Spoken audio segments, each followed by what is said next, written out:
बिस्मिल्लाहिर्रहमानिर्रहीम। अस्सलामुअलैकुम दोस्तों, क्या हाल चाल हैं। मैं उम्मीद करता हूं कि मेरे तमाम दोस्त खैरियत से होंगे। दोस्तों, खुशी भाई दो गाय लेके आए हैं फार सेल के लिए। एक प्योर साहिवाल की है जो आप देख रहे हैं, बच्चा है साथ इसके बछड़ा और नाफ जालर शाइनिंग में बिल्कुल साफ़ सुथरी गाय। बहुत कम गाय मिलेगी आपको ऐसी।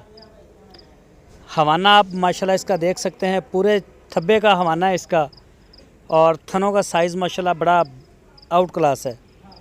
इस गाय का 13 से 14 लीटर दूध है। पिछले सुबह का 13 से 14 लीटर दूध था इस गाय का और अभी ताज़ा सूई है। और दूसरी ये चोलस्तानी गाय है सफ़ेद वाली, ये वाली जो आप देख रहे हैं अपनी स्क्रीन के ऊपर। कलर में बहुत ही प्यारी है।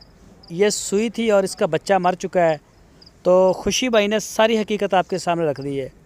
वरना व्यापारी लोग मंडियों से जाके बछड़ा एक 10,000 का वो जोड़ देते हैं साथ। तो ऐसी कोई बात नहीं है, साफ़ सुथरा काम है, ईमानदारी से काम करते हैं, पूरी ध्यानदारी से करते हैं।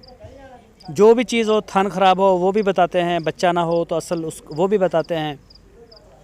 इस गाय का 2 टाइम का 9 लीटर दूध है।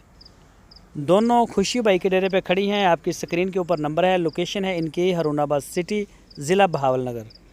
जो भी दोस्त ख़रीदना चाहे वो रब्ता कर सकता है। जहां आप चाहेंगे इंशाल्लाह पूरे पाकिस्तान में आपको कार्गो भेज दी जाएगी। मौके पे जाएं, सबसे बेहतरीन तरीका है। चवाई करें, थन चड्डा हर चीज़ देखें, मौके के ऊपर तसल्ली करें, कैश करें और जहां चाहें आपको इंशाल्लाह वहीं माल पहुंच जाएगा। तो मज़ीद डिटेल के लिए रब्ता करें। इन्हीं नंबर के ऊपर आप उनसे व्हाट्सअप और मोबाइल कॉल भी कर सकते हैं। दोस्तों, अपना बहुत सारा ख्याल रखना, अपना और अपने इस यूट्यूब चैनल का। अल्लाह हाफ़िज़।